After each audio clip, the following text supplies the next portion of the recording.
Hey everyone, welcome back to my channel. So for today, I am going to be talking about the current state of the NHL this season when it comes to their defensemen. Now, if you've been following along this season, whether you've been watching games at home or attending games live for yourself, then you most likely know that there have been plenty of defensemen who have stood out this season. Whether they've been part of the rookie class going into this year with a lot of different types of rookies that have really taken this league by storm on the defensive front, or if it's seasoned veterans, if you will, who have been in the league for quite some time and have now taken that next step in their overall game, whether it be offensively, defensively, or a mixture of both. So I will be listing, in my opinion, the top 10 defensemen in the NHL this season, and regardless if this season does pick up or if it is canceled entirely, I still think that this list is going to hold true because there's only 10 to 12 games left in the regular season for the remainder of the teams. So that being said, this is not going to be a stereotypical list either. If you think that this is going to be ranked solely on offensive production for the defenders, points-wise, then you are sorely mistaken. This list is going to incorporate not just points, but also other statistics, especially giveaways, takeaways, and the differential between the two.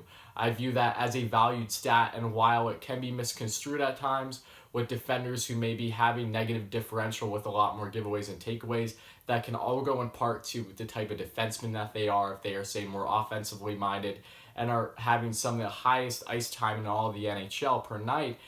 That most likely means that the puck is constantly on their stick and they're in more high-risk, high-danger situations. So all those things incorporate into it, but regardless, it is still a valued statistic that I personally think is important to a defenseman's success regardless. So with that being said, starting at number 10 on this list, I already have a rookie, and that is Adam Fox. Now, Adam Fox is just one of many rookies who have really stood out this season as a defenseman, and his stats have really proven just how strong he is in his first year.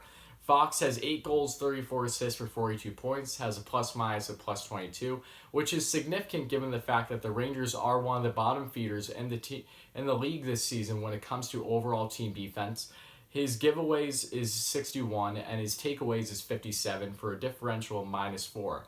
Those stats are unbelievably strong as Adam Fox is currently second in all of the NHL when it comes to takeaways. For a defenseman. So as a defenseman, a rookie defenseman might I add, that is unbelievably impressive, and it just shows that night in and night out, whether you follow him game by game or analytically, how poised he is and is easily the best defenseman on the Rangers roster, even with the likes of guys like Tony DeAngelo, who I don't even have on this list, regardless of the fact that he has 53 points on the season. I am a big Tony DeAngelo fan as I am a Rangers fan, but regardless, Tony's overall defensive metrics are not nearly as prominent as Adam Fox is. So with that being said, at number 9, I have another rookie, and that is Quinn Hughes. Quinn Hughes, some may argue, is deserving to be higher on this list, and I will get to that, but Hughes has been a defenseman who has really stood out as well, and there's one other defenseman, I'm sure you know who that is, but Quinn Hughes in his rookie season has been fantastic for the Vancouver Canucks on all fronts. He has 8 goals, 45 assists for 53 points, a plus-minus of -10, which isn't terrible, but not great either. Giveaways of 60, takeaways of 35, and a differential of -25. So that's where this stat kind of comes more important because unlike other defensemen that are averaging 23 to 25 minutes a night, really being put in so many high-risk, high-danger situations, it's a little different for Hughes because if you look at his time on ice, he averages around 19 to 20 minutes per game, which is about average with a lot of other defensemen in the league. So with that being said, his rookie stats are still phenomenal regardless. He is a offensive dynamo for the Vancouver Canucks that they have desperately been needing on the blue line, whether he contributes 5-on-5 or on special teams. He truly does it all and is such an amazing skater on top of it. But regardless, Quinn Hughes is still a fantastic young defenseman, and while he may not be higher on this list, he is still deserving of already being a top 10 defenseman in the NHL. Next, at number 8, I have a defenseman who, in my opinion, does not get enough credit he rightfully deserves, and that is Shea Theodore. Shea Theodore this season has really stepped up his game on all fronts, especially offensively, which Vegas has needed, especially since their existence started as a franchise with having a puck-moving defenseman that can contribute on the power play. And Theodore has really taken that next step this season. If you look at his statistics, he has 13 goals, 33 assists for 46 points. He has a plus-minus of plus 12, which is strong. He has 54 giveaways, but 55 takeaways, and a differential of +1. Those are all some of the best numbers as a defenseman in the NHL in that category, and 55 takeaways too is unbelievably strong. And if you look at the fact that he is a two-way defenseman, he contributes offensively, he's in those high danger situations, he gets a strong amount of ice time per night. It just shows how prominent of a player he is, and I'm unbelievably happy with the season he's having, regardless of everything that's happened previous in his career and life overall, whether it be him beating cancer, among other things. He is such a great story, and it is deserving of him to be in the top 10 in NHL defenseman for at least this season. Next, at number 7, I have Cale Makar. Makar is the last rookie I have on this list, and while Makar, some may argue, is not as good as Hughes this season, the debate, in my opinion, gets squashed solely with him having 50 points in 57 games. Now, continuing with that, Makar has just been lights out since starting to play for the Avalanche. Last season in the playoffs, he stood out right away, and regardless of all the injuries that the Avalanche have dealt this season, which has been many, he has proven night in and night out, regardless of who's around him or how he's contributing off two-way, whether it be on the power play or on 5-on-5, he truly does it all. Makar has 12 goals, 38 assists for 50 points, fantastic numbers in 57 games, a plus-minus of +12, which is very strong, has 40 giveaways, 34 takeaways for a differential -6. So given all the high-danger situations he puts himself into as a offensively gifted defenseman, it just shows how poised he is as a young defenseman, and him, along with other defensemen on this list, look like they're only at the beginning of having Hall of Fame caliber type seasons. So that being said, at number 6 now, I have Dougie Hamilton. Dougie, even though some may debate, why do you have him on this list? You know, he's only played around half the season. That may be true, but it's not like it's his fault. He dealt with an unfortunate injury breaking his leg.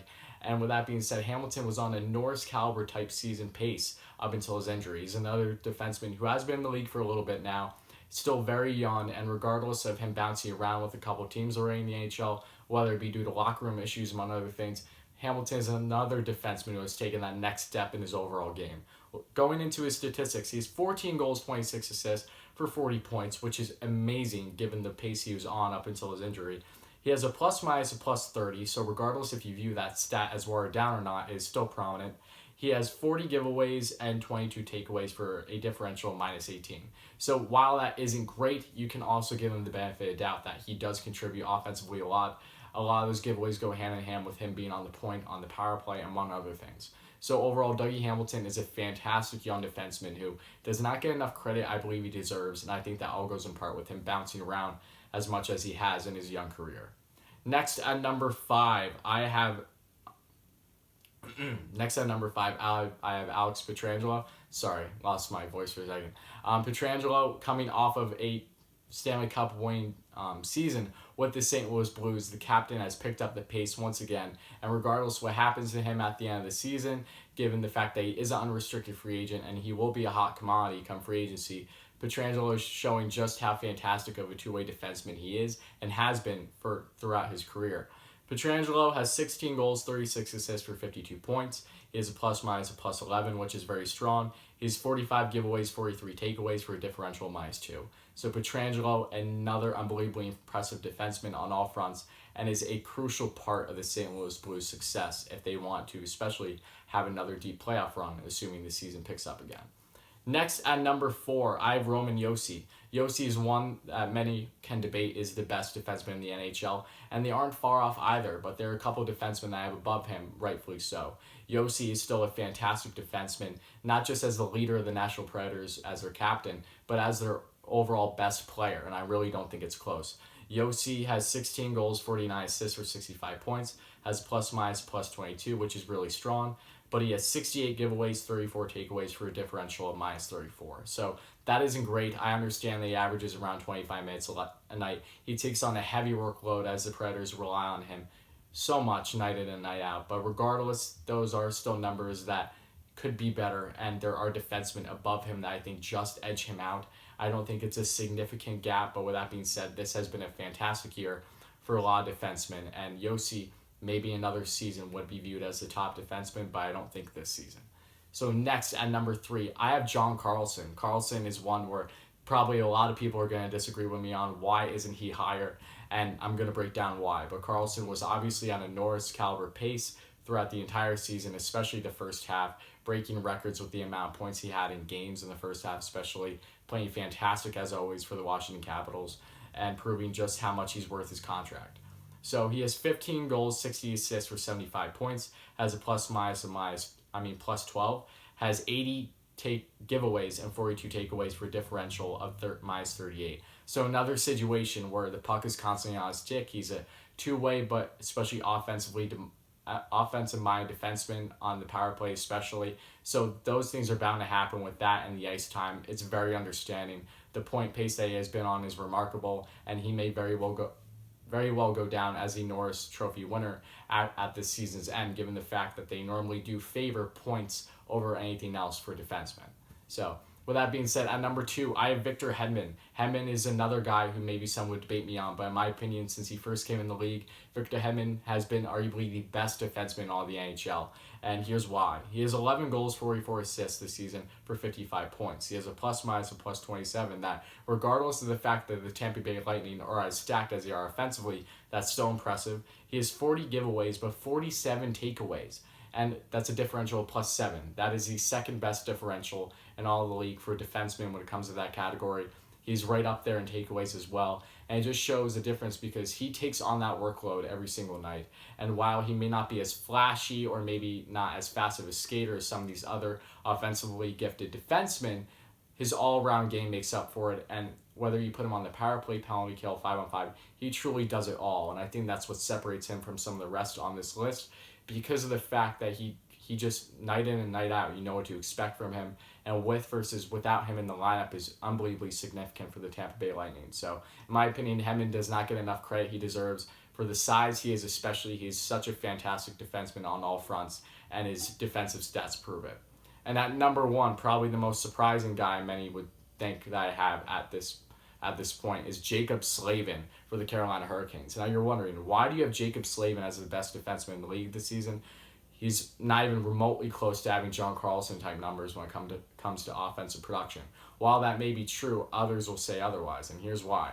Jacob Slavin, he does have 6 goals only and 30 assists for 36 points. That doesn't look fantastic, but he has a plus-minus, a plus 10. And while those points are still strong, and this year's crop of defense, it isn't as prominent as it would be in other years. But regardless, Slavin has 49 giveaways and 81, and I repeat, 81 takeaways. That is far and away the best in the NHL, especially with defensemen. The second closest player in takeaways as a defenseman is Adam Fox, the rookie, like I mentioned, with 57. That's over a 20 difference. And then if you look at the differential between the two, it's plus 32 in takeaway differential. That is by far the best as well. And the second closest guy is Victor Hedman with plus 7. So we're talking over 20 again. So it just shows that Slavin is effortlessly putting in so much work night in and night out, and it doesn't get the recognition it deserves, whether it's because he's playing for Carolina or it's because he's not as offensively flashy as some other defensemen.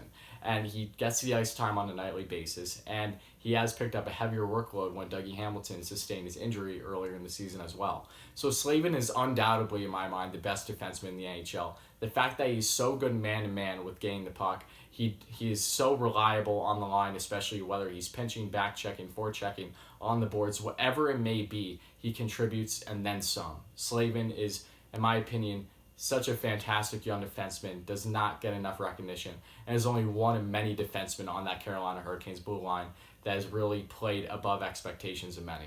So with that being said, that is going to conclude this video. Please let me know what you think in the comments, if you agree or disagree with me on my list, or if you have your own list. I'd love to hear it, so please let me know. But with that being said, I really appreciate you watching the video. If you liked, please like, subscribe, comment, all those great things, and I'll be back in a day or two.